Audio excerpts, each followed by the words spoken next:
Hello there, Simon Craig here. I haven't seen you in a while.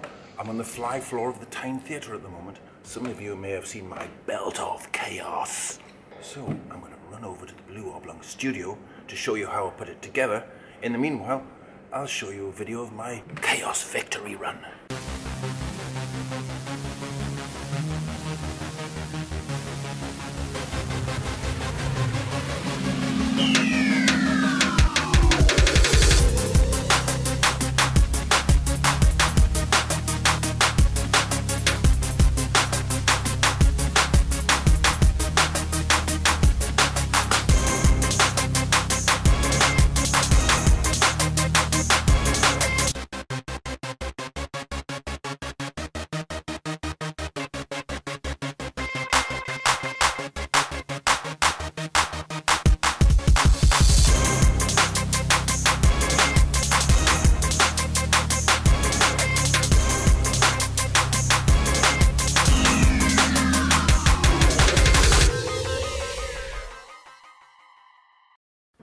Hello there, Simon Craig here in the Blue Oblong studio.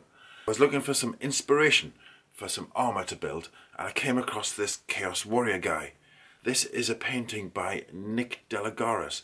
There will be a link to his website in the information below on the YouTube page. What I particularly liked about this was the belt. Zoom into the belt. So I thought I'd like to make this and it'll work with different costumes. You've seen the belt that I made at the beginning of this video. Now if you'd like to see how I made it, I'll go through and point some things out. Now this skull face, I decided to try and make this out of latex. Much in the style of live roleplay masks, you know, the latex rubber masks. So I started by making my master out of plasticine. Cheap plasticine from pound shop's not very good.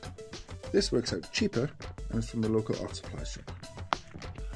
The plasticine I built on this thin sheet of MDF in a square. Then I put this into this plastic box, which happens to be about the right size. And I used, instead of plaster of Paris, I used a particular kind called Percolite No. 2. This kind of plaster is a lot stronger. I understand this is generally supposed to be for detailed architectural work. If I can get a link to it down below, I'll drop down a link. Once the plaster died, I did struggle to get the MDF out of the plaster. Maybe in the future, I'm going to put a piece of paper over the MDF so that the wood should be able to come out. I used my heat gun to soften the plasticine a bit before, so that I could pull it out. Probably not a good idea. Once this was all dry, I have my master mould. I poured liquid latex into the mould. Now plaster, when it is dry, draws moisture out of whatever's poured into it. So the latex against the plaster sets quicker. I left this for 2 hours and then poured out the liquid latex and I'm left with a film of latex in the mould. I probably left it a bit long, and maybe an hour would have done.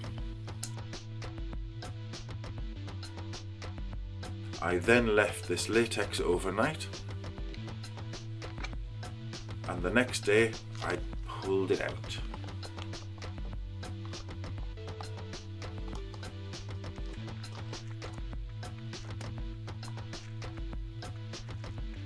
Looking into the mould, it seems that none of the latex has pulled any of the plaster detail out, so this is a lot better than the plaster of Paris, unlike my previous video where my scales were pulling little pieces of detail out of the plaster.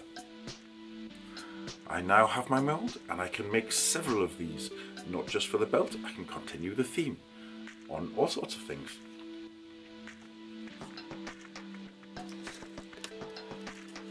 I cut out the main part of the buckle from the usual EVA foam.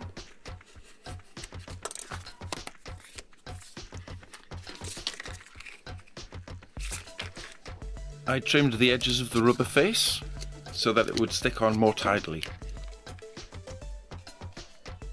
I cut out piping for around the edge from craft foam, which is much thinner.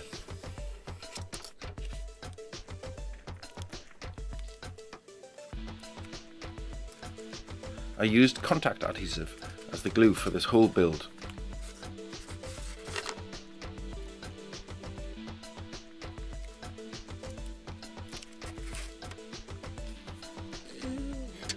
The spikes around the edge were also from thin craft foam.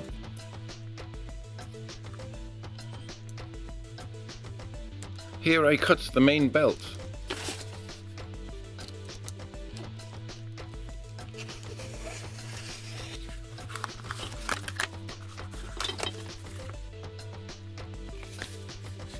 With more piping from craft foam.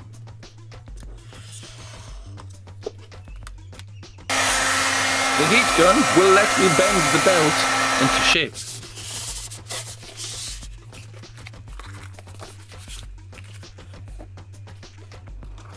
Adding the piping after bending the belt will also help the belt keep in shape.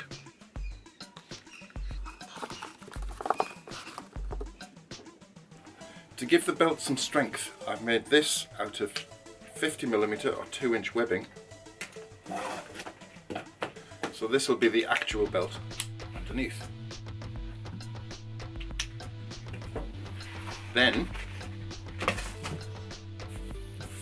under my foam belt, I've glued some straps for the real belt to run through. Our face here also has straps on the back so that the belt can feed through. The two halves of the belt, I've put some craft foam behind, and the face will fit in here. The strap will also strap the face into place.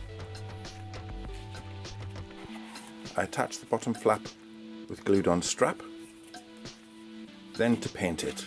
I paint on watered down PVA glue, polyvinyl acetate. I think you call it school glue in America, or wood glue. Spray it all black before ragging on silver. There will be a link to my metal look painting video up in the top right and in the YouTube description. To cater for the decorative buckle, I overlapped the belt at the back. I thinned out the foam at the ends with my rotary tool. The material that hangs from the belt, I've stitched little straps to so they can tie underneath to the belt.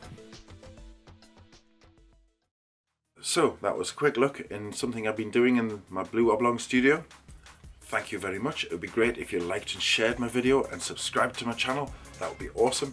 I'll see you later. Goodbye.